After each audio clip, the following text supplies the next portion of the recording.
Hi, this is Marcia Curtis again with a new Dharma talk. Tonight we're going to be talking about letting go of control. This is a time when we are forcefully made aware of the limits of our control in life. With the COVID-19 pandemic, with being confined to our homes, unless we have urgent business,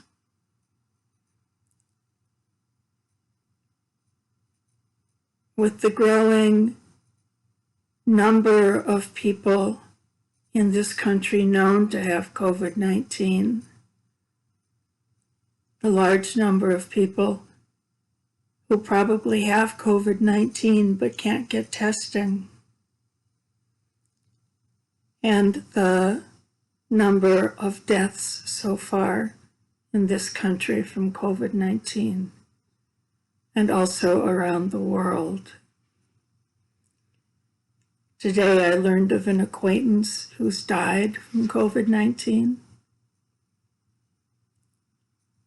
Friday night I heard about a person with a fever, horrible coughing, horrible bronchitis, who couldn't get a test because she wasn't in a high-risk category. This is a time when our inability to control the basic circumstances of our lives is pushed right in our face. That we can't really hold on to the delusion of control. That we have to acknowledge our helplessness and the limits of what we can and cannot control. Letting go of control is not an easy thing. Letting go is not an easy thing, and yet I believe that it is the core movement of spiritual life. That letting go of all of the ways that we want reality to be different from what it really is. All of those ways that we desire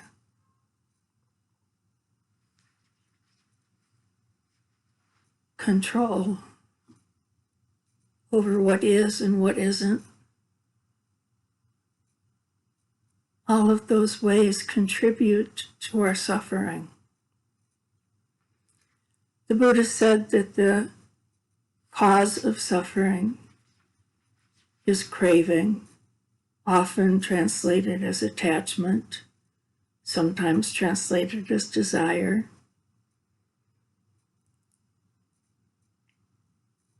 And at heart, it's that craving for things to be different than what they are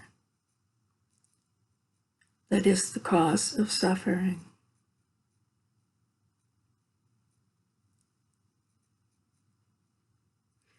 If any one of us could change the nature of reality by our wishes,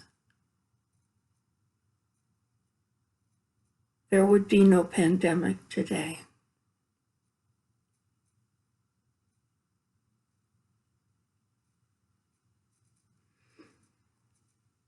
But we can't. And one of the consequences of not having control over the nature of reality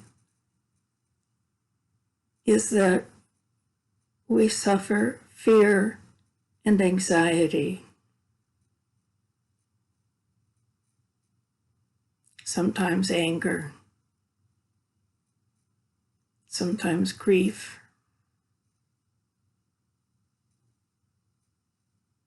But the fear and anxiety are what concern me today.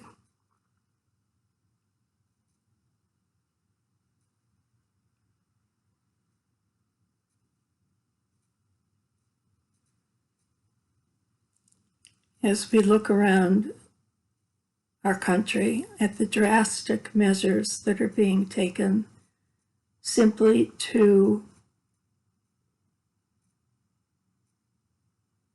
dampen the steepness of the curve of people contracting COVID-19 so that our hospitals don't become overwhelmed. And we realize that no society can close down or come close to closing down forever.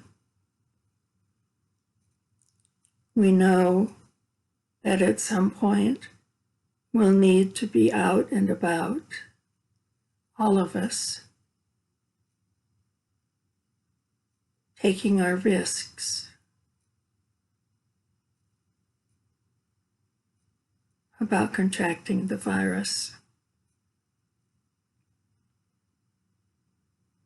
It's natural that fear and anxiety arise.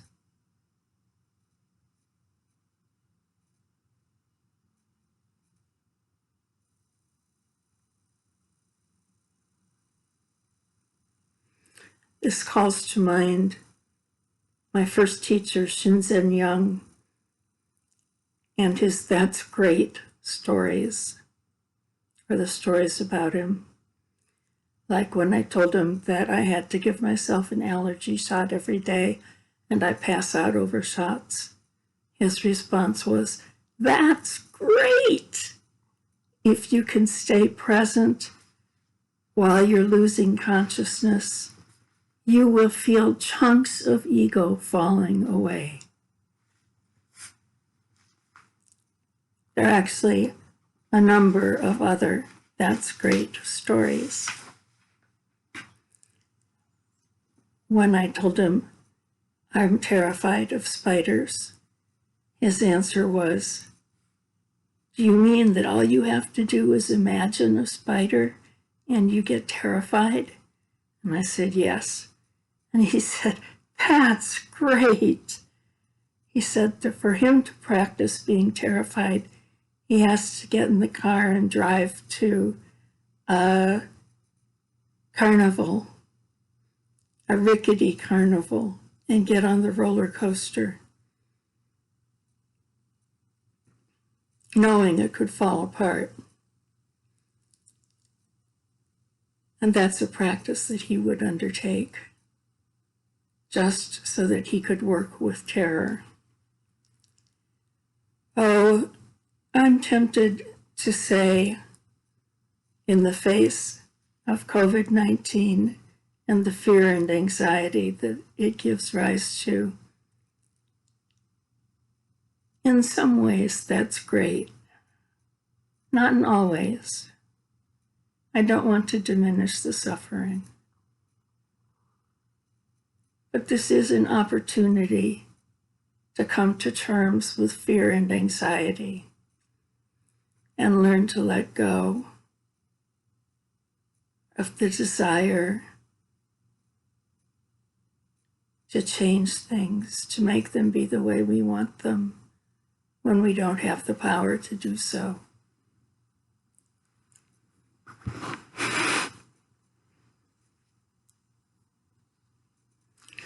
Fear and anxiety.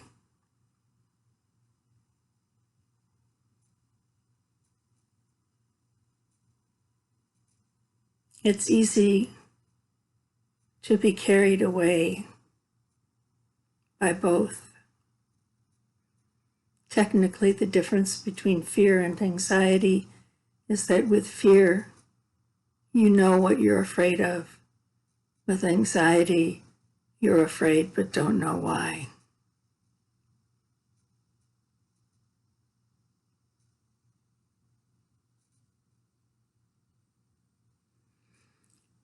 Why don't you take a moment and close your eyes and see if you can get in touch with fear or anxiety in your thoughts, in your bodily sensations, in the energy presence in your body and mind.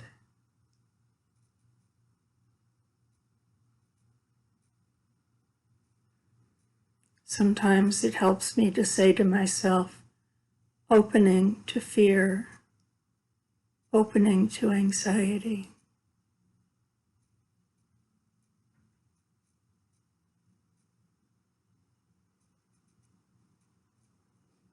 If you aren't in touch with fear and anxiety in your being, perhaps there's something else going on for you.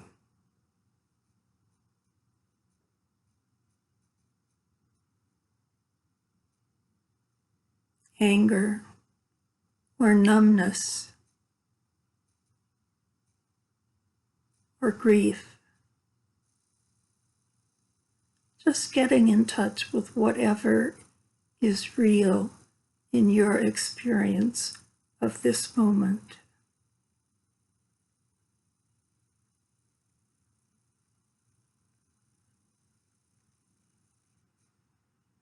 Noticing how the emotion or sensation or thought that you're in touch with changes from moment to moment.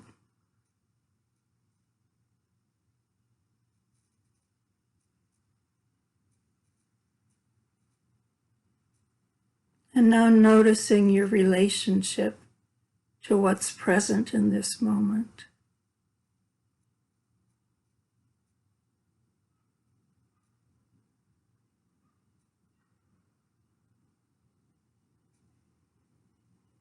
Are you able to welcome it,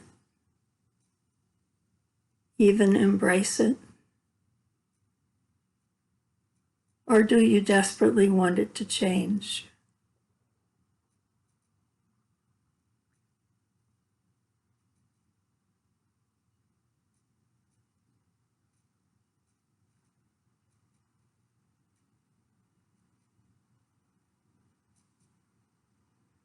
And opening your eyes if they've been closed.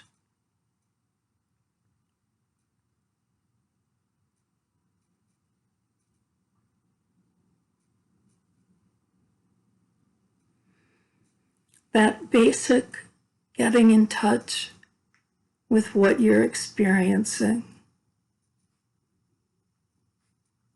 is the way you let go of control.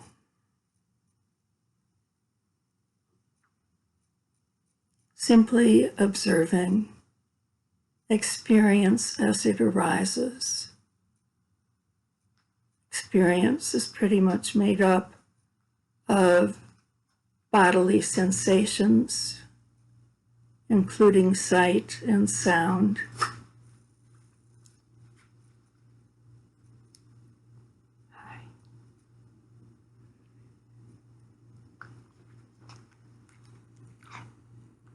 All of the 5 physical senses. So sensations, thoughts, and emotions.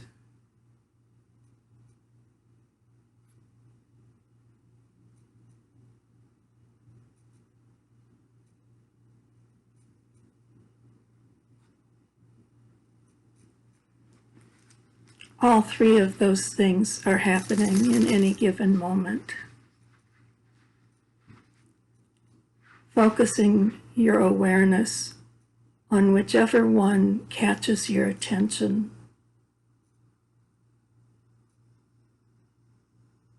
If your attention is caught by your thoughts and you're an experienced meditator, you can stay with the thoughts, watching the thoughts as they arise and dance their dance and pass away.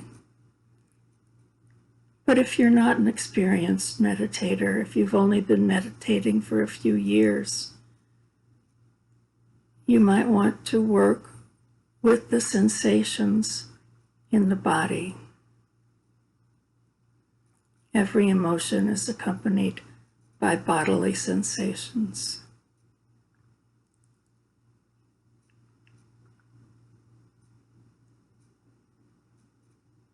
And as you're being aware of thoughts or emotions or sensations, also noticing if there's resistance to them. And resistance can take a couple of forms. It can take the form of craving or clinging to pleasant experience. It can take the form of aversion, disliking, ill will to unpleasant experience. Or it could take the form of delusion, of denial of what you're experiencing, of just not knowing what you're experiencing.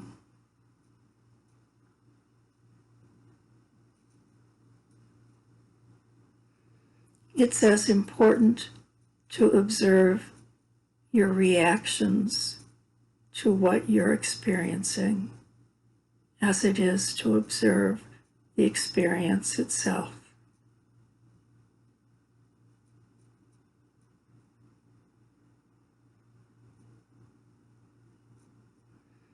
Whatever you're actually experiencing doesn't cause suffering. What causes suffering is your reaction to what you're experiencing.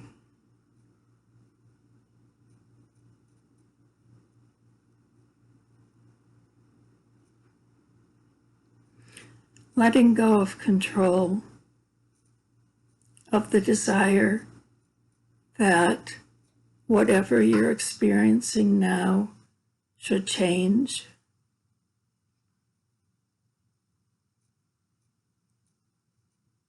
Wanting to control your experience so that you have only pleasant experiences.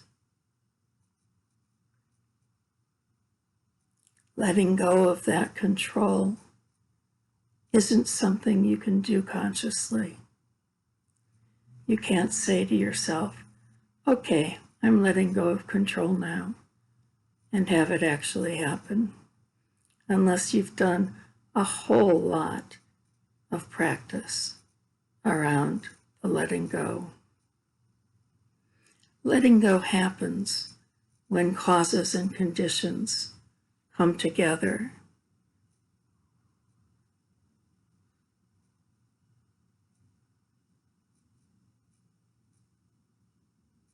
You can't make it happen, but what you can do is cultivate the causes and conditions,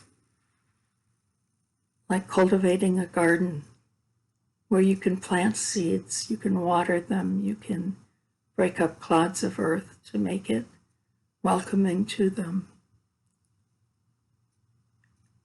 But you can't make the seeds grow.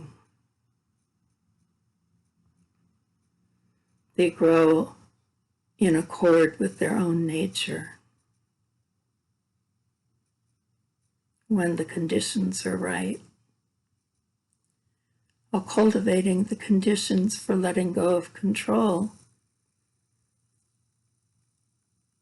means, first of all, being aware of your own craving for control.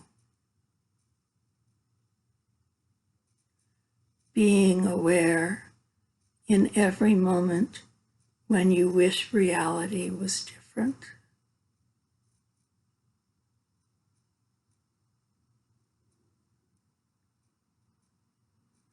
Noting it perhaps as controlling. or trying to control. Seeing what that feels like in the body.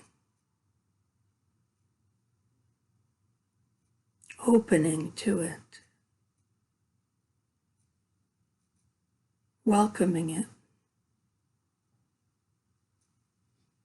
Or being present with your resistance to it. Getting to know the desire for control. Inside and out. Intimately.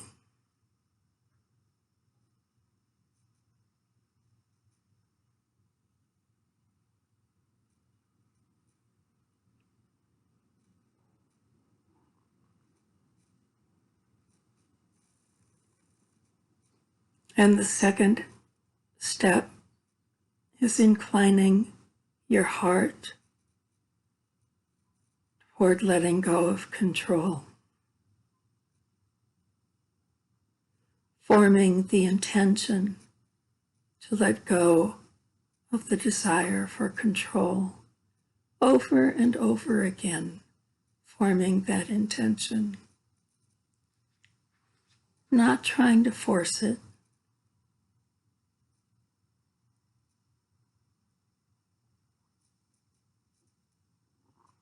Simply consciously forming the intention. You can say to yourself, inclining my heart toward letting go of control.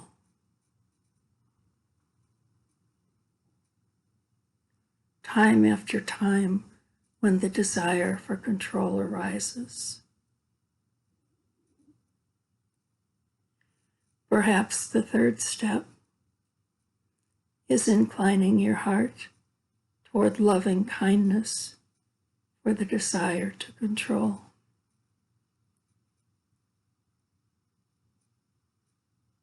And I find that the most effective way for me to do that is to do loving kindness meditation for the difficult emotion. Oh, it might sound something like this.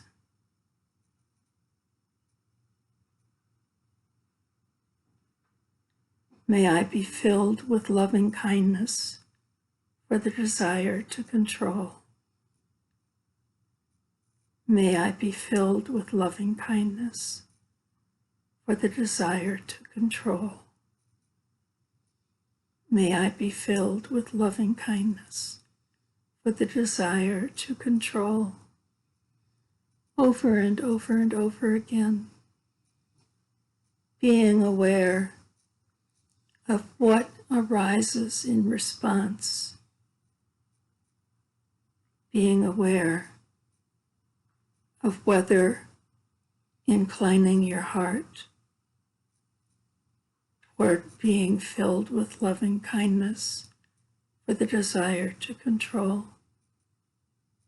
is actually associated with an increase in loving kindness, or whether some other emotion arises instead, some resistance to loving kindness for the desire to control.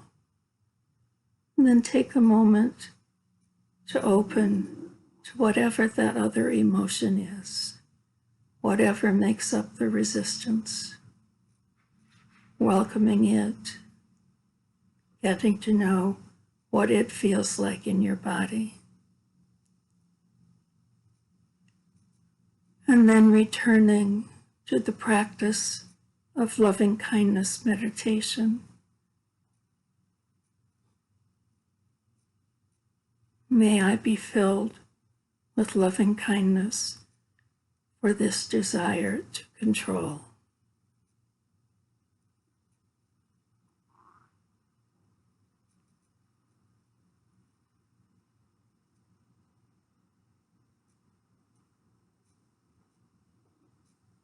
cultivating the causes and conditions for letting go of control or the desire to control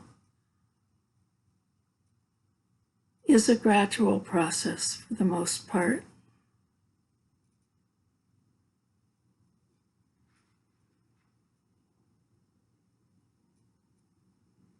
But don't ever underestimate the power of forming an intention.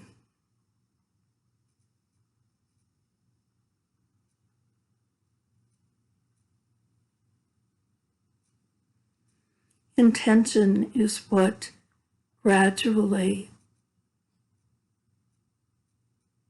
retrains the patterns of the mind. Intention is what drives karma.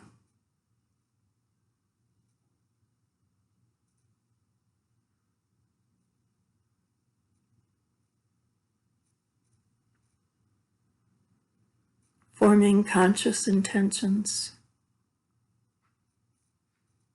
helps to give you the freedom in the moment to choose wisely.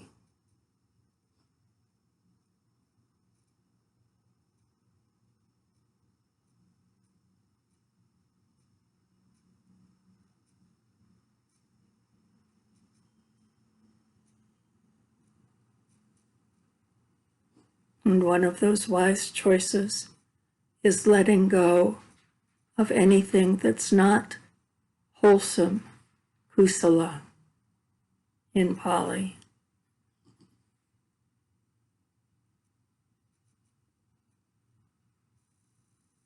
Not choosing that which is akusala, not wholesome.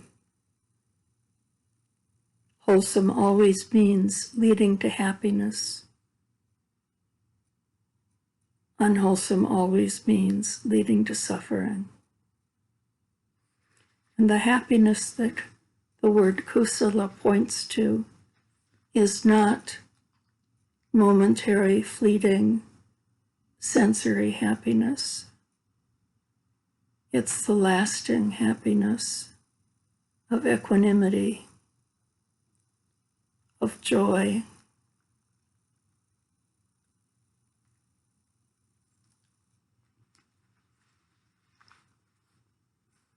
of letting go into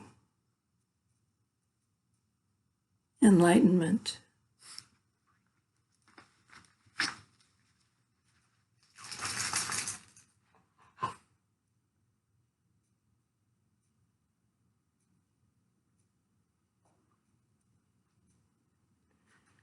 I think that what underlies the desire for control is fear.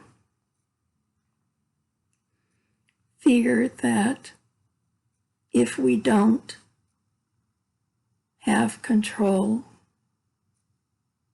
something bad will happen.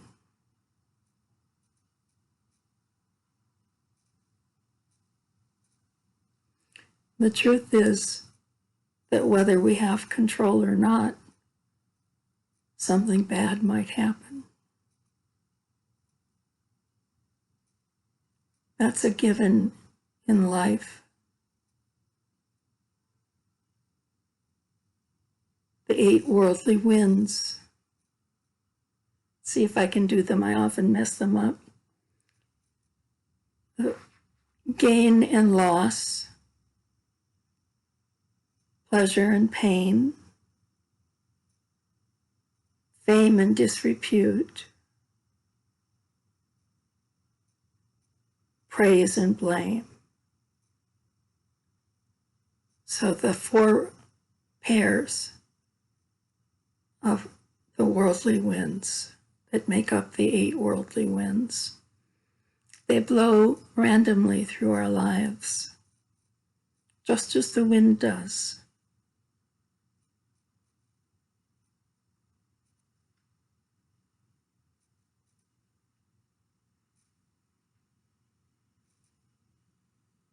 Life holds pain as well as pleasure,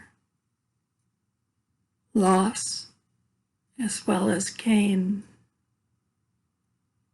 disrepute as well as fame, and blame as well as praise.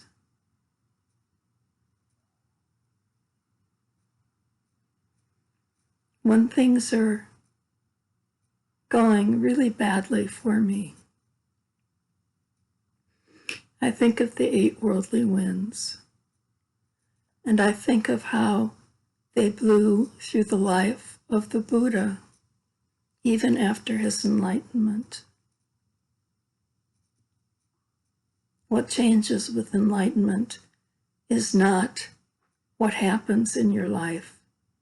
What changes with enlightenment is your relationship to what happens in your life.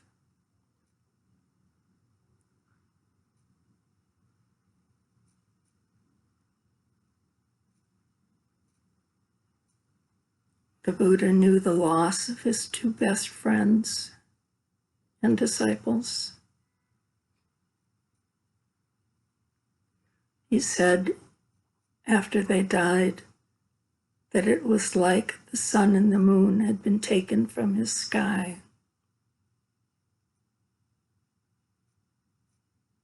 The Buddha knew the pain of food poisoning. It's what killed him. He knew the pain of having a large part of his clan, his family of origin, having been massacred by a neighboring king in a war of conquest.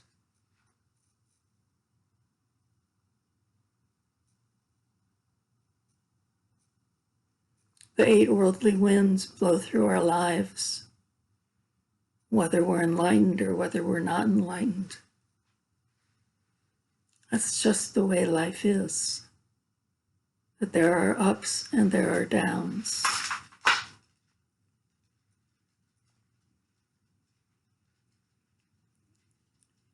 And that when we're faced with the downs of life,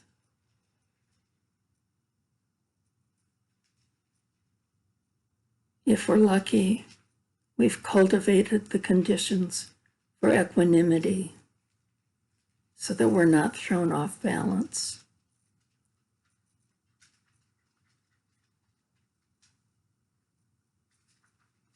But if there's still more cultivating that needs to be done, then we have to face being off balance.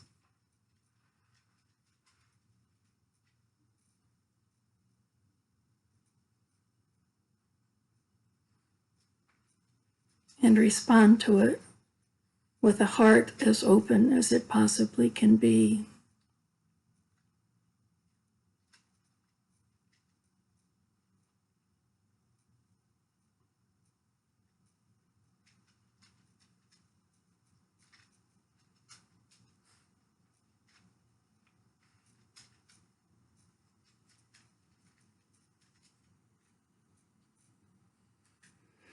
Ajahn Brahm says he thinks that what's at the root of our craving for control is judging,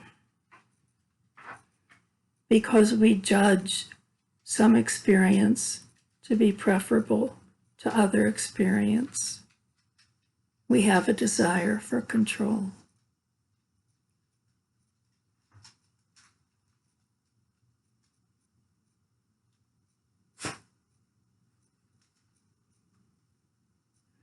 Perhaps that's related to the fear of not having control.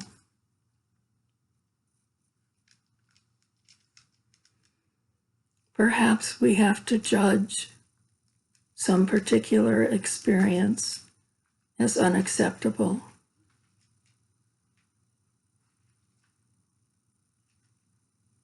for the fear of that experience to arise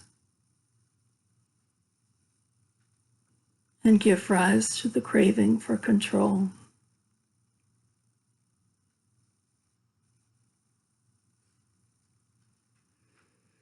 I have known people who have a high need for control. My mother, for one. I know people today with a high need for control.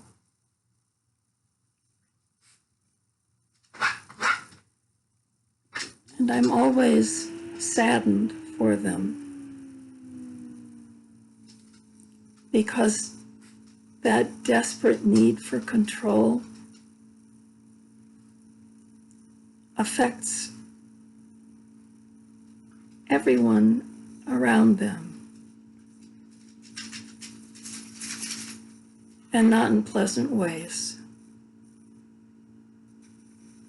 It strains relationships when one of the people has a high need for control, and that manifests as a high need to control you.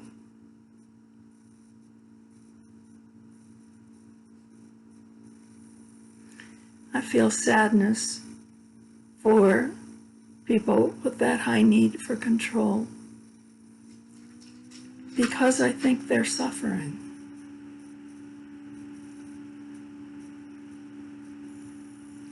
And for me, over the course of the years of practice, that need for control has diminished as my ability to let go of wanting things to be different than they actually are has grown.